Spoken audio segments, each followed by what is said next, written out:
Hey guys, it's Allison from AllisonRaves.co, and today I want to do a quick video for you guys. Some of you have taken my Pinterest workshop, some of you have taken other Pinterest courses, and the question I want to answer today is, what do you do when your Pinterest traffic starts dropping and you don't know why? So if you want to know the answer to that question, then just keep watching.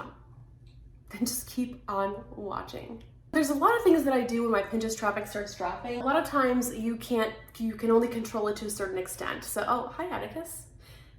If one of your pins goes viral, then obviously a lot of your traffic and your impressions will go up, and then when that pin starts to decrease, which may or may not inevitably happen, then you'll lose that traffic. Alternatively, another thing that can happen sometimes is I'll repin a pin of somebody else's and it bumps my impressions up, my monthly visitors or viewers.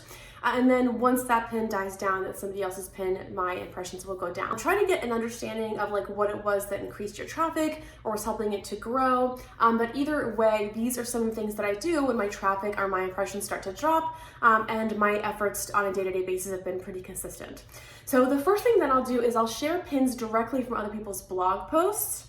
And so the way that you'll do this is you'll just go to Chrome, if you use Chrome, and you'll download the free Chrome extension for Pinterest. And then when you're on somebody's blog post, that little pin it button will appear and you can share it directly to Pinterest if they have a Pinterest optimized image. So one of the ways that I'll make sure that happens is I'll actually start my research on Pinterest, search for a topic that's relevant to my board, click through to that blog post, then share the post from there instead of sharing it directly from the pin.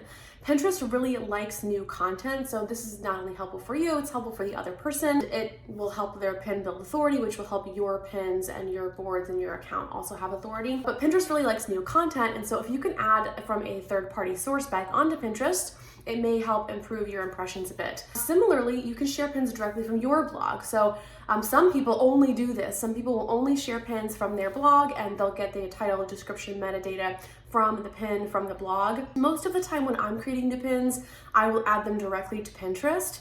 And so for me, this is a great way to boost my traffic, is to add a new pin to a blog post and share it directly to Pinterest.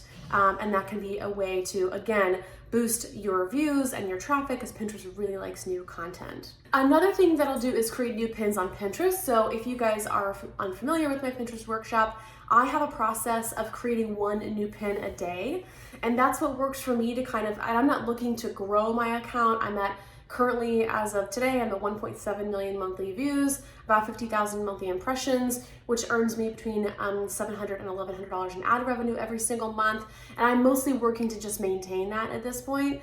Obviously, most of you who have your blog as your only full-time job are going to want to keep pushing those limits and boundaries. And so if I wanted to really grow that traffic, I would probably start by creating 2 new pins a day. I had an old mentor that told me recently she paid to have an audit of my account done, and she recommended that I have like 10 to 20 new pins a day, but I think she only schedules, whereas I mostly rely on my manual pinning process, which as of January of 2020 happens to be what's working best for me in a lot of new accounts, although the algorithm could change and that could change. Another thing that I'll do is I'll participate in Facebook engagement threads. So there are a lot of Facebook groups that have engagement threads that are dedicated to sharing Pinterest pins.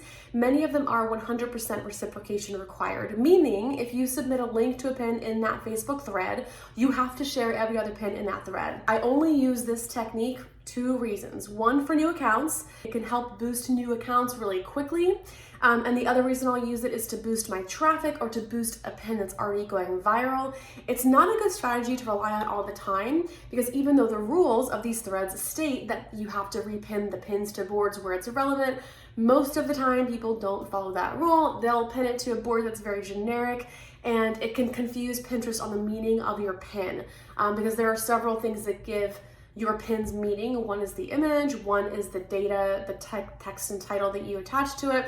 Another is how people are responding to it. If your board is about self-care and it gets pinned to best of bloggers 100 times, it's not going to be that helpful. So use the strategy sparingly, but it can be one that will increase your impressions and traffic. Also, writing new blog posts obviously is a great way to increase your traffic. If you haven't written a new blog post in a while, or you've slowed down writing, writing more and adding new content to Pinterest and to Google for SEO can help. That said, writing new blog posts is a great way to get more traffic, but you don't want to do that to the detriment of working on marketing activities that will drive traffic. But increasing the amount of blog posts you Our writing can help increase your traffic, but I would not do that to the detriment of working on daily tasks like Pinterest. Following new accounts can help you get new traffic as well. Many times people will follow you back. You don't want to follow just hundreds of accounts just for the sake of trying to get more followers, but you do want to follow new accounts that are relevant and interesting to you. That can help increase your reach as well. Also, commenting and liking on others' pins. Now, I don't have any data yet to support how much this can grow your account or your traffic. However, Pinterest has said that that kind of engagement is important. And because there are very few people liking and commenting on pins on Pinterest in general, every time somebody likes or comments on mine, I'm very inclined to go check that person out. And so liking and commenting on other people's pins can be a tool to help get some more engagement. The other thing I do when my Pinterest account tends to stall or not be where I want it to be is I evaluate my boards. So I want to try to leave low quality boards. And for me, a low quality board is one that doesn't have enough velocity, is what I call it, to support how much I want to pin on it. So if every time I go to a group board, it only has my pins on it, that may not be the best board for me because it means that it's not a very active board. That said, I often will stay on low velocity group boards. There's probably a better way to say that, but if I'm allowed to invite other people to it, because it can be a tool for me to help you guys. So like if I get a new person in the mastermind, they don't have a Pinterest account yet, I know I've got 5 group boards that I have the ability to add them to, and they're not even my group boards, I'll stay on that group board. But sometimes I'll clean up the junk. So like if there are boards that I'm really not using anymore, that are not relevant to me, I'll archive them. I won't leave them entirely or delete them. I'll archive them or I'll merge them with another board. That has sometimes worked to increase my impressions because Pinterest is really all about kind of honing in and having high quality content. I would also evaluate your blog content in general. Pinterest often has this little survey when somebody clicks through. Atticus, are you done? Thank you.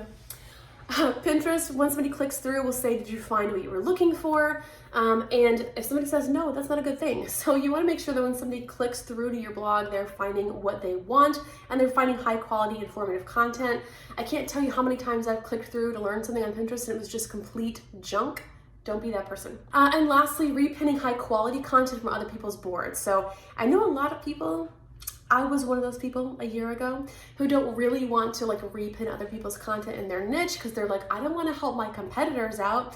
But if their pins are ranking and their pins are really good, repinning their pins can actually help your pins to perform better. So definitely consider repinning other people's pins that are high quality in order to increase your traffic. So those are my tips for increasing your traffic on Pinterest or impressions when you're getting a dip and you don't know why. Atticus is done with all these tips. He's tired of them. Thank you guys so much for watching. Make sure to subscribe to my channel. I put out new videos sometimes. Yeah, I'll have a lot more content helping bloggers like you to grow their blogs and make money, and I'll talk to you soon. Bye.